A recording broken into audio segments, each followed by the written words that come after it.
बिस्मिल्लाहिर्रहमानिर्रहीम। अस्सलाम वालेकुम नादरीन, आप यूट्यूब चैनल देख रहे हैं। मैं इमरान खान हूँ। नादरीन, खित्ते की सूरत-ए-हाल बहुत तेज़ी से आगे की तरफ बढ़ रही है। रोज़ाना की बुनियाद पे डेवलपमेंट्स हो रही हैं और पाकिस्तान में कन्फ्यूजन है। पाकिस्तान की सरकार को कन्फ्यूजन इस बात की है कि पाकिस्तान ने खड़े कहाँ होना है, जाना कहाँ है। अगर फुल फ्लैज वॉर हो जाती है तो पाकिस्तान को पोजीशन लेनी पड़ेगी, क्योंकि अभी सऊदी अरब ने पाकिस्तान को बहुत पैसा दिया है और इसके अलावा अमेरिका का एक दबाव भी पाकिस्तान के ऊपर रहेगा और इसराइल की तरफ पाकिस्तान का एक झुकाव भी बढ़ता जा रहा है बोर्ड ऑफ पीस में जाने के बाद। तो पाकिस्तान को पोजीशन लेनी पड़ेगी। एक कन्फ्यूजन के माहौल में बहुत सारे ऐसे लोग हैं पाकिस्तान में जो एस्टेब्लिशमेंट के हामी जाने जाते हैं, वो वक्तन फवक्तन ईरान के ऊपर इल्जामात लगाते हैं। उनका ये कहना है ईरान ने हमारी बेइज्जती करवाई, ईरान ने हमारी नाक नीचे लगवाई, ईरान ने हमारे साथ धोखा किया। इस किस्म के बयानात वो लोग दे रहे हैं। फील्ड मार्शल खुद गए लेकिन ईरान नहीं माना। देखिए, ईरान जंग के दौरान नहीं माना। हमें पहले यह देखना पड़ेगा कि हमला किया किसने, आगाज किसने किया लड़ाई का। लड़ाई का आगाज किया अमेरिका ने और ईरान ने। आयतुल्ला खामनाई जो सरबराह है मजहबी नौयत के, ईरान में सुप्रीम लीडर है, उन्हें कत्ल किसने किया? अमेरिका ने और इसराइल ने। मासूम बच्चियों को पहले ही हमले में कत्ल कर दिया गया, बहुत बड़े पैमाने पर कत्लेआम हुआ। अब ये सारी चीजें होने पर ईरान ने सरेंडर नहीं किया। उन्होंने बहुत मार खाई लेकिन सरेंडर नहीं किया, बल्कि वो जवाबी कार्रवाई करते रहे। तो अब वो सिर्फ इसलिए सरेंडर कर दें क्योंकि हम कह रहे हैं कि आप कुछ मुतालबात ज्यादा तस्लीम कर दें, हालांकि बात बन गई थी। और ये जो बात बन गई थी इसकी गवाही पाकिस्तान के अंदर अब बहुत सारे सहाफी आहिस्ता आहिस्ता देना शुरू हो गए हैं। जो पहले बोलने से डरते थे उन्हें भी अब जुबान लग गई है।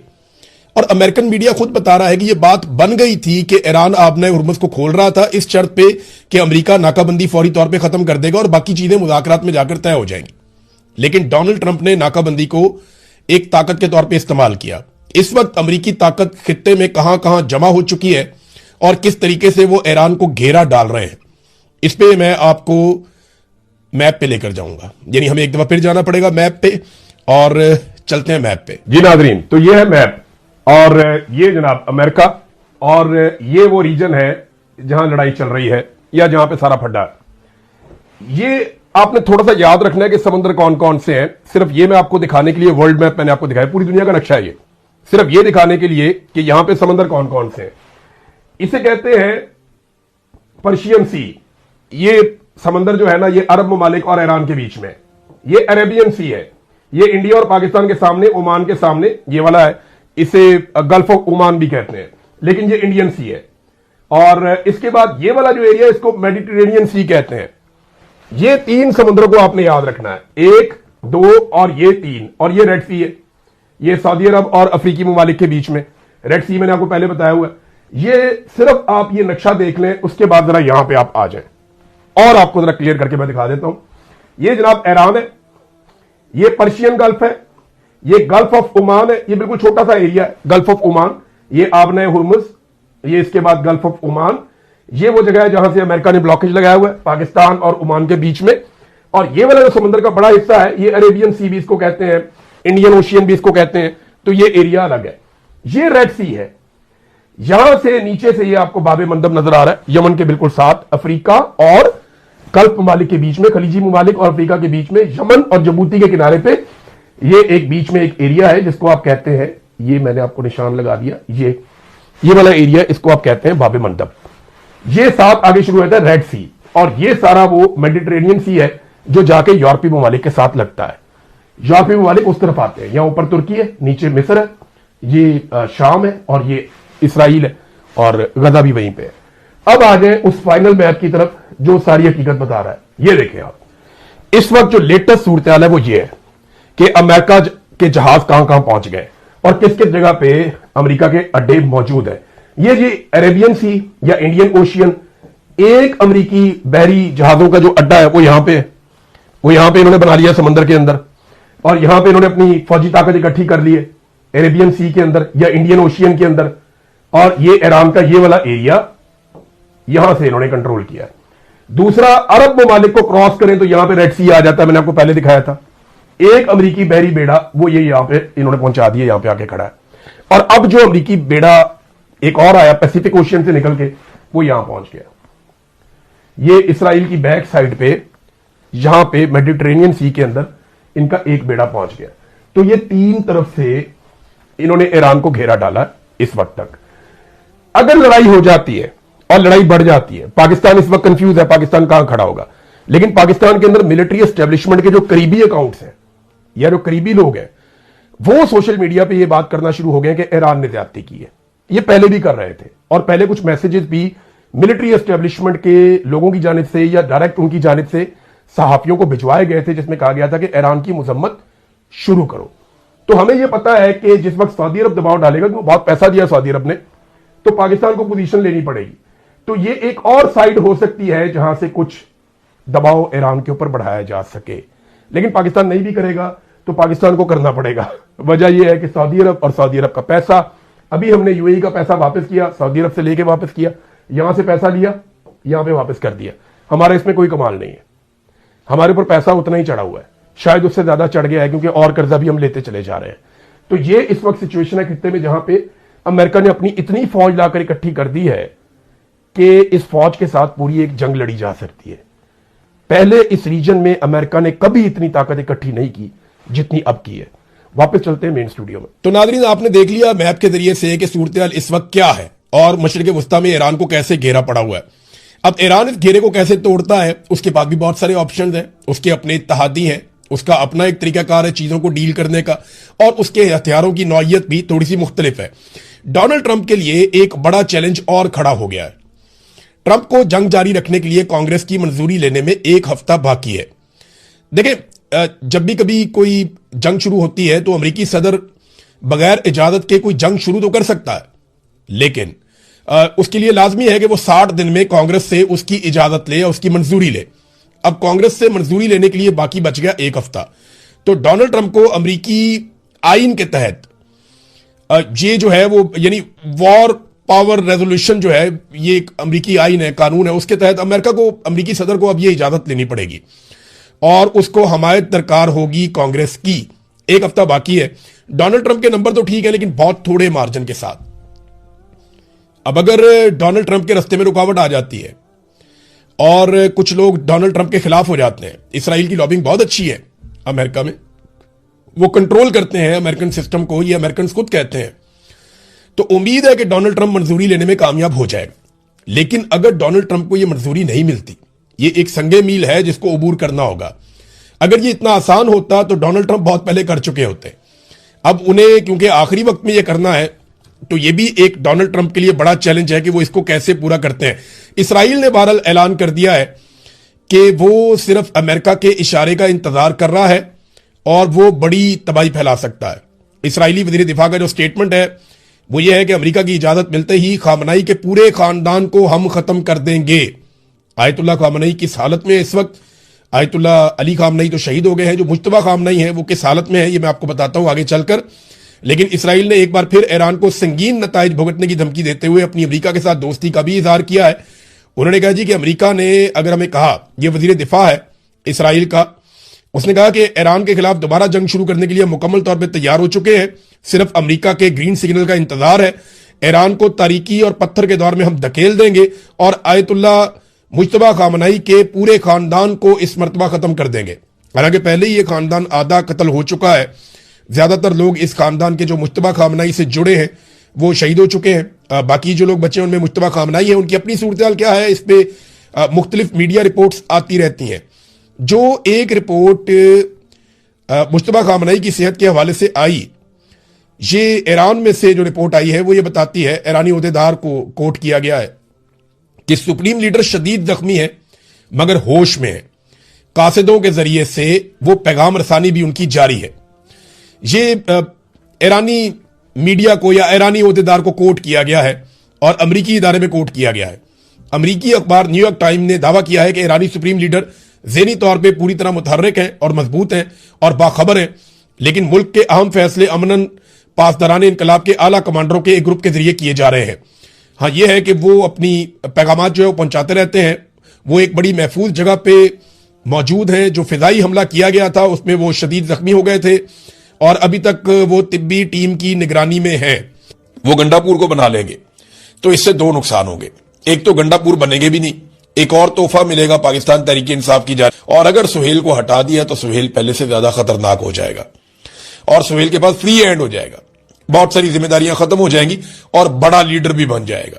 और फिर वो तहरीक खुलकर चलाएगा जो चलाना चाहते हैं सुहेल अफरीदी, जो वो कह रहे हैं कि इमरान खान रिहाई फोर्स में बना रहा हूं, तो वो उसके ऊपर ज्यादा मेहनत कर पाएंगे। नाजरीन, डील की बातें हो रही हैं, कभी राणा सनाउल्लाह कहते हैं, कभी अली अमीन गंडापुर कहते हैं, कभी शेर अफजल मरवत कहते हैं, कभी जावेद लतीफ कहते हैं, कभी कोई और लोग कहते हैं।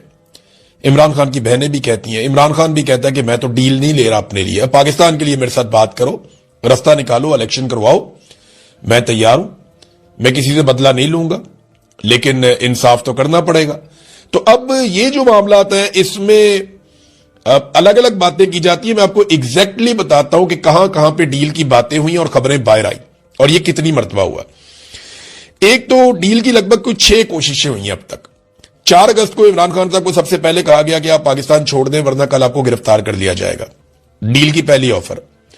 दूसरी 9 और 10 फरवरी को जब इमरान खान साहब को इलेक्शन जबरदस्ती डकैती मार के छीन लिया गया तो तब उन्हें ऑफर किया गया कि हम आपको एक खास तरह की हुकूमत बना देते हैं, आप कंप्रोमाइज कर लें। इमरान खान साहब ने फिर इनकार कर दिया।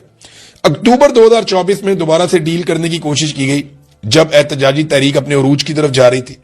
फिर नवंबर 2024 में दोबारा कत्लेआम से पहले डील की कोशिश की गई और वही बातें अली अमीन गंडापुर और बाकी लोग बताते हैं, लेकिन इमरान खान साहब नहीं माने। फिर अमरीकी डॉक्टर्स आए, अमरीकी बिजनेसमैन आया, इमरान खान साहब से मिला, इमरान खान साहब ने उनको भी साफ इनकार किया। तो ये डील की एक और कोशिश थी। और अभी हाल ही में इमरान खान साहब की आंख की बीमारी के दौरान एक मरतबा फिर कोशिश की गई कि इमरान खान साहब को किसी तरह से कोई रिलीफ इमरान खान साहब की पार्टी मांगे। इससे पहले आपको याद होगा अली अमीन गंडापुर ने यह कहा था कि इमरान खान साहब को जो है वो एक पैरोल के ऊपर रिहाई दी जाए, तो उस पर इमरान खान साहब ने नाराजगी का इजहार किया था। अब वो पैरोल पे रिहाई तो चाहते ही नहीं है, ना इमरान खान साहब बनीगाला जाना चाहते हैं। हाँ, अपनी आंख का इलाज वो करवाना चाहते हैं जो उनका हक भी है और उनको ये इलाज मिलना चाहिए।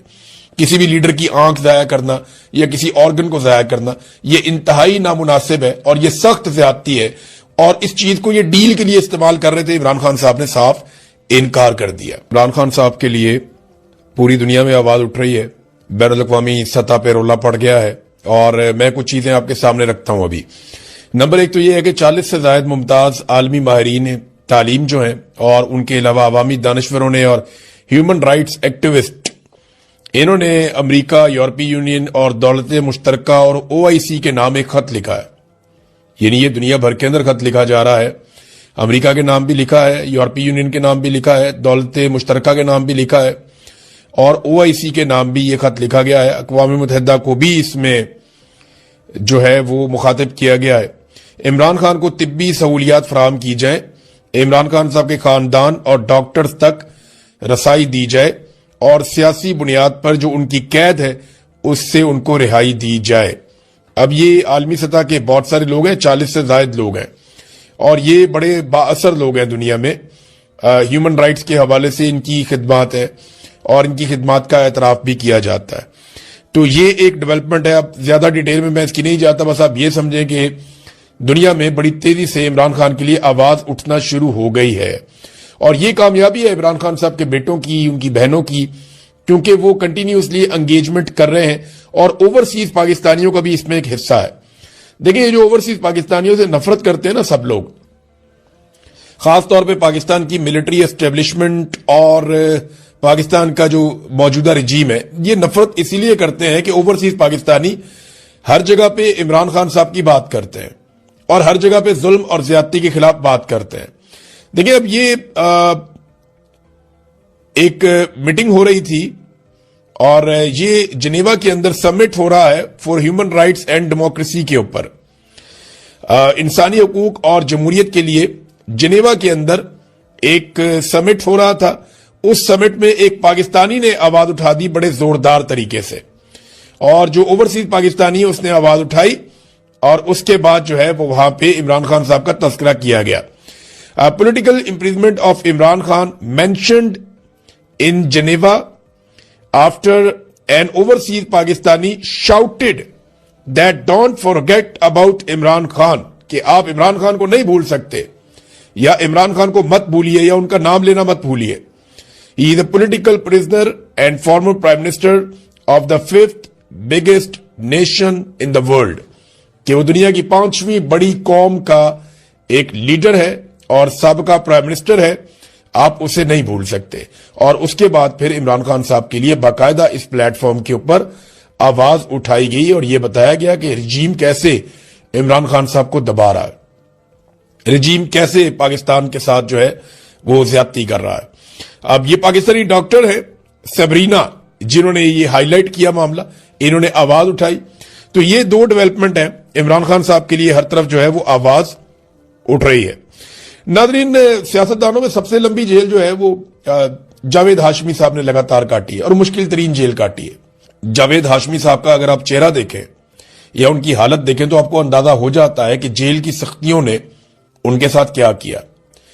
ज़ईम हुसैन कादरी साहब, ये मरहूम इंतकाल फरमा गए हैं, मेरे बड़े अच्छे दोस्त थे, बड़े शानदार इंसान थे और बड़े बहादुर इंसान थे।